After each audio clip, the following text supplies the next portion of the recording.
Assalomu alaykum.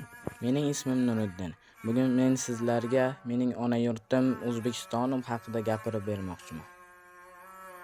O'zbekiston qadimiy tarix, go'zal tabiat va mehrga to'la insonlar yurti.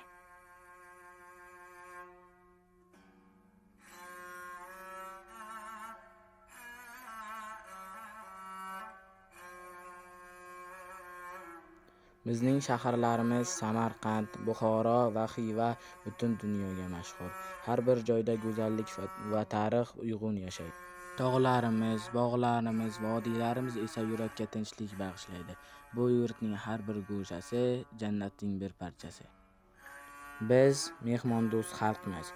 Har bir o'zbek oilasi do'stlik, mehr va hamjihatlik bilan yashaydi.